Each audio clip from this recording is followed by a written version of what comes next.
Assalamualaikum guys, welcome to online lectures from Takshila Institute Anantnag. आज जो हमारा टॉपिक है व्हीटस्टोन ब्रिज। आज हम टॉपिक पढ़ने जा रहे हैं व्हीटस्टोन ब्रिज। तो ये टॉपिक हमारा 1.4 नीट जेईई के लिए है। तो ये है हमारा व्हीटस्टोन ब्रिज। पहले हम व्हीटस्टोन ब्रिज को थ्योरेटिकली समझेंगे, क्या बात है इसमें, इसमें कैसे हम क्या फाइंड करते हैं, और उसके बाद फिर हम इसके बेसिस पे न्यूमेरिकल्स करेंगे जो हमें पूछे जा सकते हैं। तो सबसे पहली बात, व्हीटस्टोन ब्रिज जो है, व्हीटस्टोन ब्रिज की एक इंपॉर्टेंट प्रॉपर्टी ये है कि व्हीटस्टोन ब्रिज को हम यूज करते हैं to find the value of unknown resistance. तो आप एक बात ये याद रखिए कि व्हीटस्टोन ब्रिज जो है, व्हीटस्टोन ब्रिज हमारे पास एक ऐसा अरेंजमेंट है जिसको हम यूज करते हैं, which is used to calculate the value of unknown resistance, which is used to calculate the value of unknown resistance। ये हमारे पास पहला काम और मोस्ट इंपॉर्टेंट काम है व्हीटस्टोन ब्रिज का। लेकिन आप यहां पूछेंगे, सर क्या व्हीटस्टोन ब्रिज का बस ये एक काम है? हमारे क्लास 12th के सिलेबस में सिर्फ ये एक एप्लीकेशन है जिससे हमने व्हीटस्टोन ब्रिज से अननोन रेजिस्टेंस को कैलकुलेट करना है, लेकिन ये इसका अकेला काम नहीं है। आप ये बात मेरी याद रखिए कि व्हीटस्टोन ब्रिज जो है, it can also be used to calculate the value of temperature coefficient alpha. जो हमने अल्फा पढ़ा है, which is equal to R2 minus R1 divided by R1 into T2 minus T1 change in temperature. जो हमने ये alpha change in the resistance with temperature में पढ़ा है, टेम्परेचर कोएफिशिएंट, ये व्हीटस्टोन ब्रिज यहां भी इस्तेमाल किया जा सकता है अल्फा निकालने के लिए। तो अननोन रेजिस्टेंस का वैल्यू देता है। It can also be used to calculate the value of alpha, that's an क्या बोलते हैं इसको, coefficient of resistance, temperature coefficient of resistance, उसका वैल्यू भी दे सकता है। और एक और चीज, ये हमें यूज किया जाता है अंडरग्राउंड फॉल्ट को भी पता करने में। अगर कहीं पे अंडरग्राउंड फॉल्ट है तो अंडरग्राउंड फॉल्ट निकालने के लिए भी व्हीटस्टोन ब्रिज का यूज किया जा सकता है। तो हमारे सिलेबस में सिर्फ ये एक चीज है, to calculate the value of unknown resistance. हमने अल्फा व्हीटस्टोन से नहीं निकालना है, अंडरग्राउंड फॉल्ट डिटेक्ट नहीं करना है व्हीटस्टोन से। लेकिन ऐसा नहीं है कि इसका सिर्फ एक काम है, इसके बहुत सारे काम हैं। अब तो पहला पॉइंट तो हमारे इसकी यूजेज के बारे में आया। अब पॉइंट नंबर 2 ये है कि सर ये व्हीटस्टोन ब्रिज जो है, ये व्हीटस्टोन ब्रिज कौन सी रेजिस्टेंसेस फाइंड करके देता है? आप मेरी बात याद रखिए, हमारे पास रेजिस्टेंसेस 3 होती है। एक हमारे पास लो रेजिस्टेंस होता है, दूसरा हमारे पास मीडियम वैल्यू रेजिस्टेंस होता है, तो हम मीडियम रेजिस्टेंस लिख देते हैं, और तीसरा हमारे पास हाई रेजिस्टेंसेस होती है, यानी जिनका वैल्यू बहुत हाई होता है। तो तीसरा हमारे पास हाई रेजिस्टेंसेस का वैल्यू होता है। ये हमारे पास 3 वैल्यूज हैं, एक लो रेजिस्टेंस, एक मीडियम रेजिस्टेंस, एक हाई रेजिस्टेंस। तो आपको मैं यहां बताऊं कि ये जो व्हीटस्टोन ब्रिज है, it is used to calculate medium resistances only. यानी अगर बहुत छोटी रेजिस्टेंस है, अगर बहुत छोटा रेजिस्टर हमारे पास है, अगर अननोन रेजिस्टेंस का वैल्यू बहुत कम है, यानी अगर वो माइक्रो ओम्स में है, अगर वो मिली ओम्स में है, तो हमारे पास व्हीटस्टोन ब्रिज का इस्तेमाल तब नहीं किया जा सकता। अगर हमारे पास रेजिस्टेंसेस हाई है, यानी बहुत ज्यादा है, किलो ओम्स में हमारे पास रेजिस्टेंसेस है, तो हम यहां पे व्हीटस्टोन ब्रिज का वैल्यू, हम व्हीटस्टोन को इस्तेमाल नहीं कर सकते हैं हाई रेजिस्टेंसेस को करने के लिए, हाई रेजिस्टेंसेस के वैल्यूज को निकालने के लिए। लो रेजिस्टेंस के लिए हम यूज करते हैं एक ब्रिज जिसका नाम है कैल्विन ब्रिज, हमारे पास एक ब्रिज अरेंजमेंट है जिसको कैल्विन अरेंजमेंट बोला जाता है, कैल्विन ब्रिज अरेंजमेंट बोला जाता है, that is used to calculate low resistance. और हाई रेजिस्टेंस के लिए हमारे पास एक मेथड है जिसको बोला जाता है लीकेज मेथड, और ये लो रेजिस्टेंसेस का वैल्यू निकालने के लिए कैल्विन ब्रिज का इस्तेमाल होता है। हाई रेजिस्टेंसेस का वैल्यू निकालने के लिए इस्तेमाल होता है, और मीडियम रेजिस्टेंसेस यानी जो प्योर ओम्स में रेजिस्टेंस है उसका वैल्यू निकालने के लिए हम यूज करते हैं व्हीटस्टोन ब्रिज। तो ये बात भी क्लियर होनी चाहिए कि लो रेजिस्टेंस का वैल्यू व्हीटस्टोन नहीं देता है, बहुत हाई रेजिस्टेंसेस का वैल्यू व्हीटस्टोन नहीं देता है, ये मीडियम रेजिस्टेंस, मीडियम दर्जे की रेजिस्टेंस को ये हमें पता करके देता है। दूसरी बात ये, तीसरी बात हमारे पास व्हीटस्टोन के बारे में ये है कि जैसे इसका नाम है व्हीटस्टोन ब्रिज, तो obviously it was designed by Wheatstone. ये लिखने वाली बात नहीं है, ये अंडरस्टूड है कि इसको डिजाइन किसने किया है, इसको डिजाइन किया है व्हीटस्टोन ने। तो मुझे लगता है ये वाली चीजें आपको क्लियर हो गई होगी यहां पे जो मैं बताना चाहता हूं। ठीक, तो पहली बात तो ये थी, पहली हमारी इसका इंट्रोडक्शन ये था। अब अगर इसके नेक्स्ट पॉइंट की बात करें कि ये व्हीटस्टोन ब्रिज कैसे, किस प्रिंसिपल पे वर्क करता है। ये व्हीटस्टोन ब्रिज हमें अननोन रेजिस्टेंस का वैल्यू तो फाइंड करके देता है।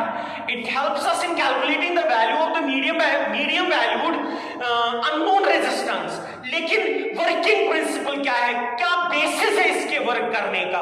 तो जो इसका प्रिंसिपल है वर्क करने का वो है पोटेंशियल डिफरेंस।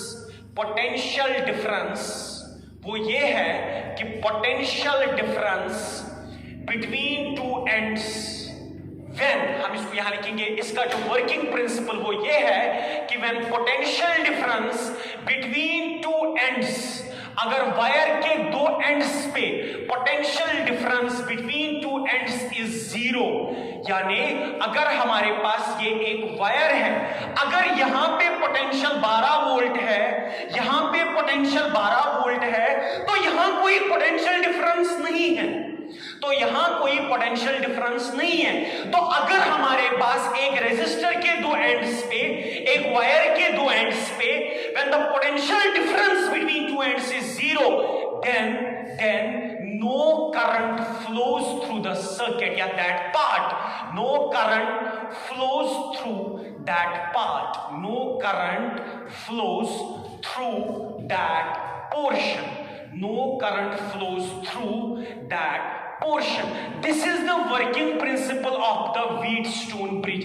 मैं एक बार फिर बताने जा रहा हूं कि अगर हमारे पास एक रेजिस्टर है, ये रेजिस्टर का एंड ए है, ये रेजिस्टर का एंड बी है, अगर दोनों जगह पे पोटेंशियल सेम था, कोई पोटेंशियल डिफरेंस नहीं था, तो इस ब्रांच में से कोई भी करंट फ्लो नहीं करेगी, ये ब्रांच बिहेव करेगी एज एन ओपन सर्किट, इसमें से कोई भी करंट नहीं चलेगा। तो ये हमारा वर्किंग प्रिंसिपल है अननोन रेजिस्टेंस व्हीटस्टोन से निकालने के लिए। This is the principle that when the potential difference between two ends is zero, then no current flows through that portion। ये एग्जाम्पल है 12 वोल्ट का, तो इस पोर्शन के थ्रू कोई भी करंट नहीं चलेगा। अब इस बात को समझने के लिए हम एक बार व्हीटस्टोन सर्किट को बनाने जाएंगे। हम एक बार व्हीटस्टोन सर्किट को बनाते हैं। तो देखिए, अगर हमारे पास व्हीटस्टोन की कंस्ट्रक्शन को देखें तो व्हीटस्टोन में हमारे पास 5 रेजिस्टेंसेस कनेक्ट की गई होती है in the form of bridge. तो ये हमारे पास एक रेजिस्टेंस, ये हमारे पास दूसरा, ये हमारे पास एक और रेजिस्टेंस, और ये हमारे पास एक और रेजिस्टेंस। ये हमारे पास रेजिस्टेंसेस हैं जिनको हमने ब्रिज फॉर्म में कनेक्ट कर दिया है, और यहां इसके बीच में हम इन टर्मिनल्स के बीच में यहां पे हम बैटरी कनेक्ट कर रहे हैं। ठीक है, this resistor is P, this resistor is Q, this resistor is R, this resistor is S। These are our 4 resistances, where this resistor behaves as a rheostat, it's a variable resistor।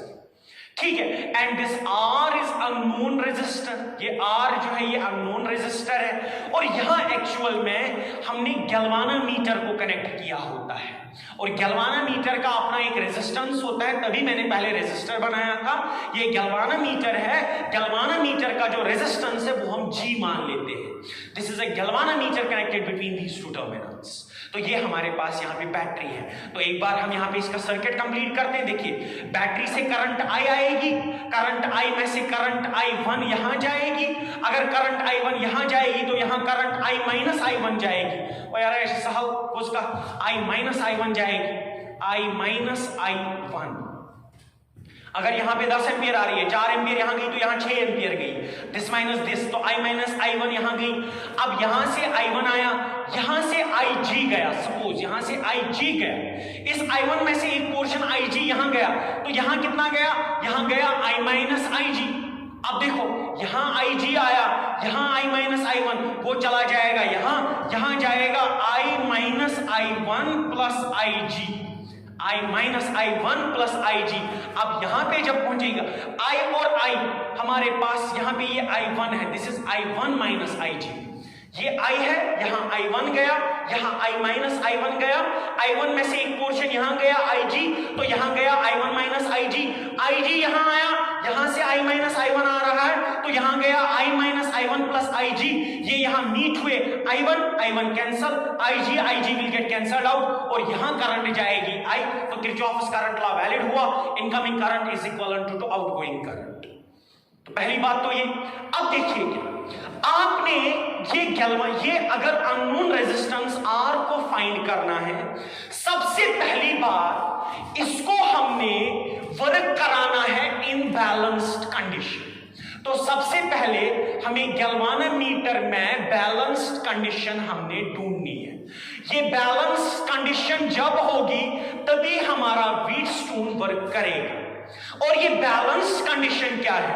Balanced condition में मैं फिर से बता रहा हूं, Wheatstone में unknown resistance find करने का तरीका ये है कि जब दो पॉइंट्स के बीच में पोटेंशियल डिफरेंस नहीं होगा तो उन दो टर्मिनल्स के बीच में करंट नहीं चलेगा, और करंट नहीं चलने के लिए पहले व्हीटस्टोन ब्रिज को बैलेंस होना जरूरी है।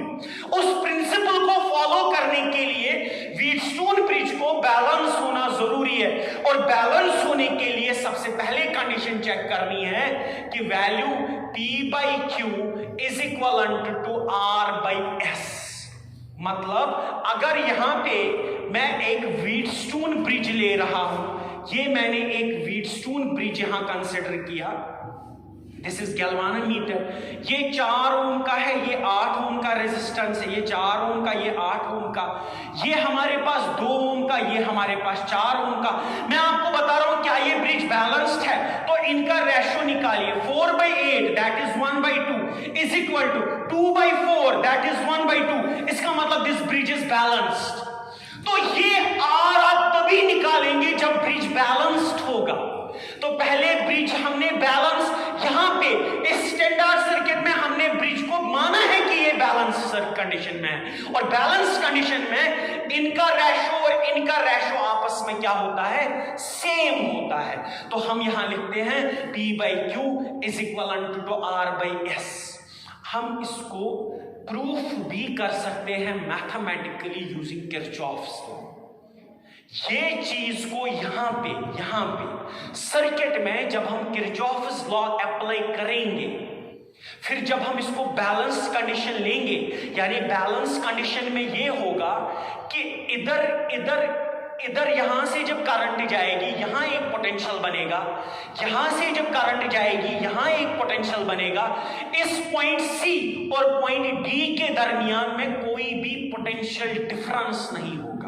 यहां से करंट गया, करंट जब इसमें से जाएगा वोल्टेज बनेगा, करंट जब इसमें से जाएगा वोल्टेज बनेगा, तो यहां पे आपका वोल्टेज कुछ और होगा, लेकिन जो वोल्टेज यहां होगा वही वोल्टेज यहां होगा।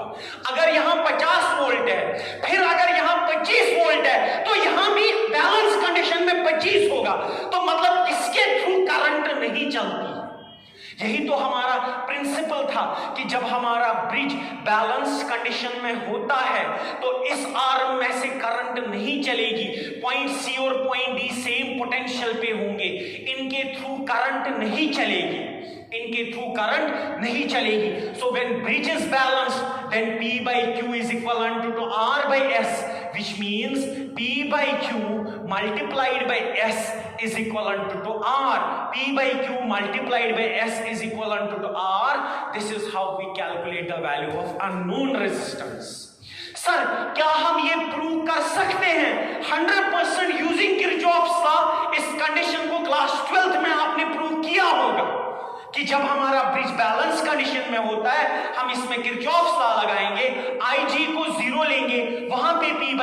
Equal to R by S आएगा और हमारा ब्रिज बैलेंस कंडीशन में होगा। इस वाली आर्म में से करंट नहीं चलेगी तो इसका मतलब इस आर्म को नेग्लेक्ट किया जा सकता है। So P by Q is equal to R by S. That means P by Q into S is equal to R. This is how we calculate the value of unknown resistance.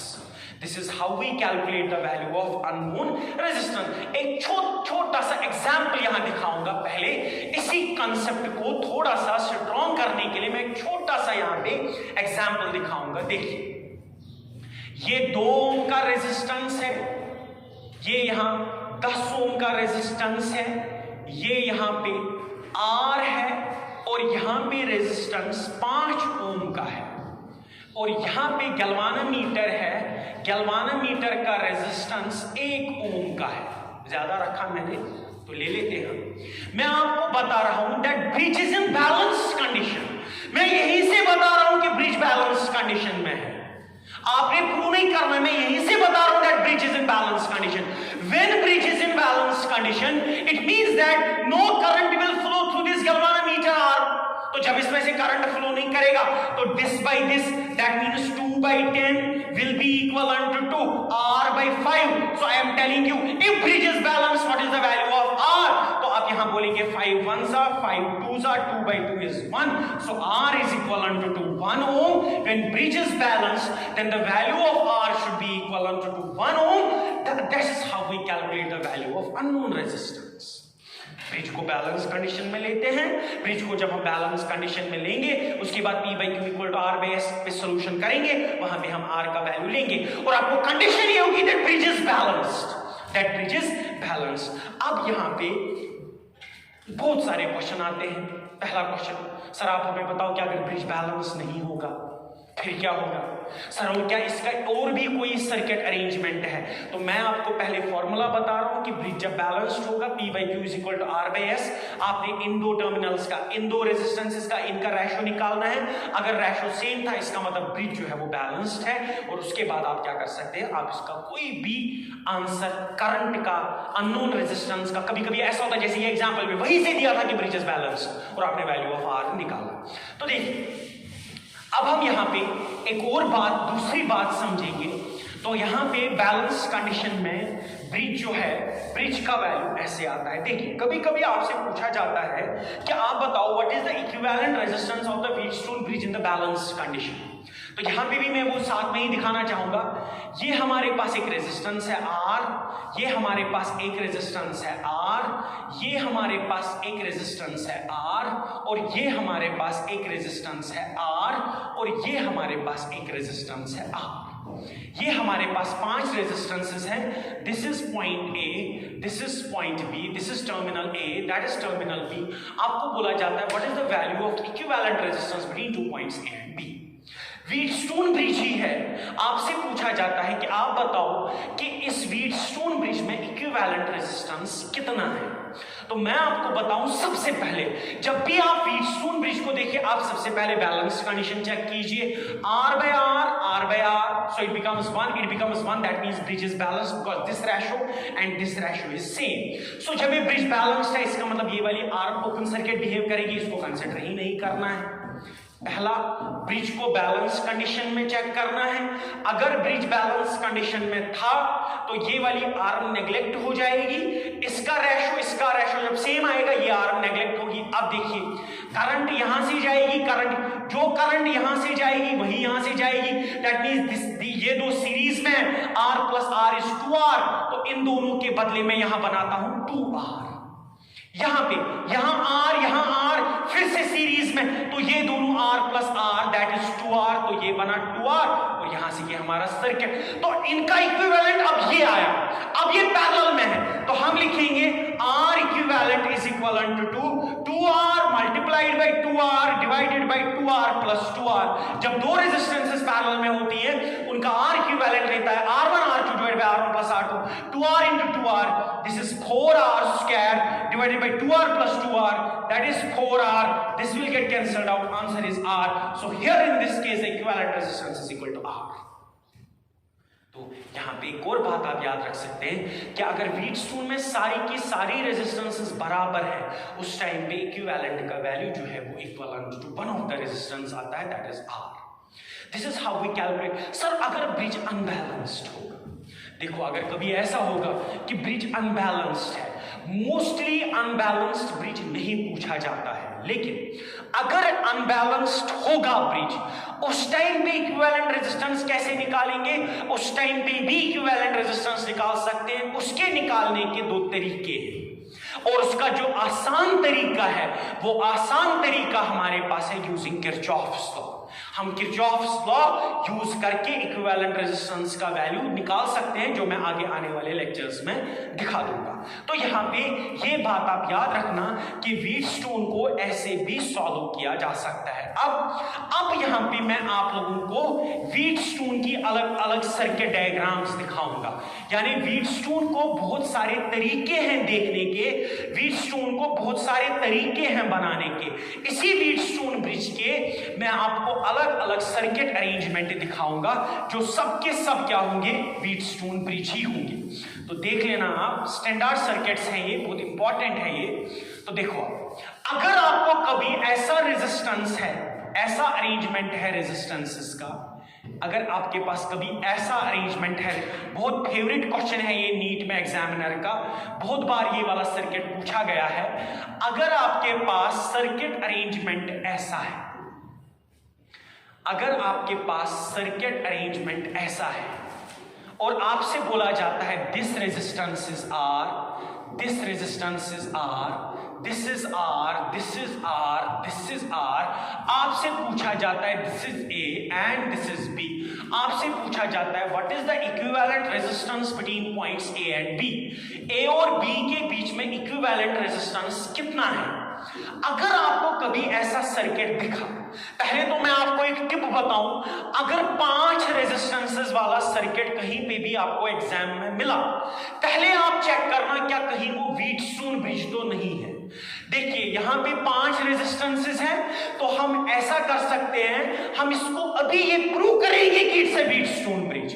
एक और arrangement में दिखाता हूं, this is resistance 1, this is resistance 2, this is resistance 3, this is resistance 4 and this is resistance 5। यहां पे arm है, यहां पे आर्म है, this is R, this is R, this is R, this is R, this is R। ये हमारे पास एक दूसरा सर्किट है, ये हमारे पास एक दूसरा सर्किट है, सर्किट 2।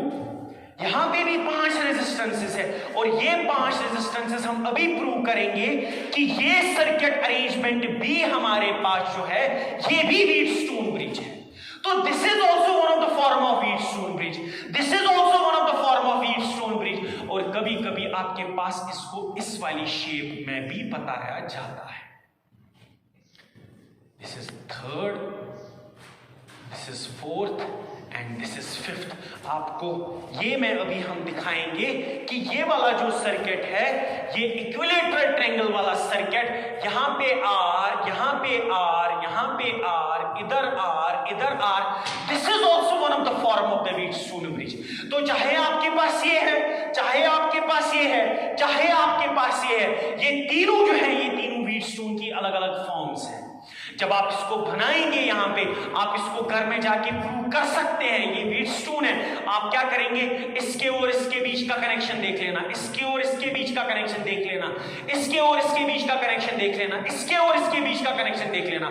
ये 1.4 नीट की क्लास है, तो यहां पे इनको प्रूव करने की जरूरत नहीं है। आपने इन सर्किट्स को ध्यान देना है, इनको दिमाग में रखना है, इनको विजुअलाइज करना है कि ये तीनों सर्किट्स व्हीटस्टोन का एक और अलग फॉर्म बनाते हैं। तो 4 के 4 फॉर्म, एक और फॉर्म जो एक्चुअल फॉर्म है इसका, जो कि ये है, ये सब फॉर्म्स किसकी हैं? ये सब, this is form number 4, this is form number 3, ये चारों की चारों फॉर्म्स किसकी है? व्हीटस्टोन ब्रिज की है। तो चाहे आप ये वाला फॉर्म ले, चाहे आप ये वाला फॉर्म ले, चाहे आप ये वाला फॉर्म ले या ये वाला फॉर्म ले, ये आपकी सब व्हीटस्टोन है। और ये बहुत बार पूछा गया है।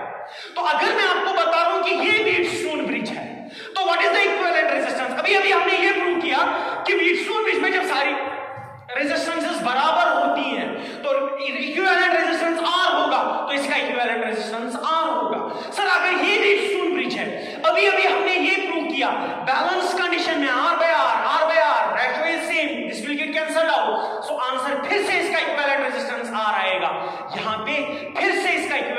रिजल्ट जो है वो कितना आएगा, वो R आएगा। अभी हमने व्हीटस्टोन ब्रिज को बैलेंस्ड कंडीशन में सॉल्व करना सीखा कि बैलेंस कंडीशन में व्हीटस्टोन ब्रिज को कैसे सॉल्व किया जाता है। अब इसके बाद हम स्लाइड वायर ब्रिज पढ़ेंगे और स्लाइड वायर ब्रिज में हम व्हीटस्टोन के साथ साथ स्लाइड वायर और व्हीटस्टोन दोनों के क्वेश्चंस करेंगे कि आपको किस पैटर्न का क्वेश्चन पूछा जाता है। मैं आपको क्वेश्चंस का पैटर्न बताऊंगा, मैं आपको यहाँ पे कुछ इंपॉर्टेंट न्यूमेरिकल्स बताऊंगा जो हमें Wheatstone, this is all theoretical base of our Wheatstone bridge. ठीक, अब अगला लेक्चर जो होगा, अगला लेक्चर हमारा व्हीटस्टोन का न्यूमेरिकल्स पे बेस्ड होगा। And this is all for today, thank you very much.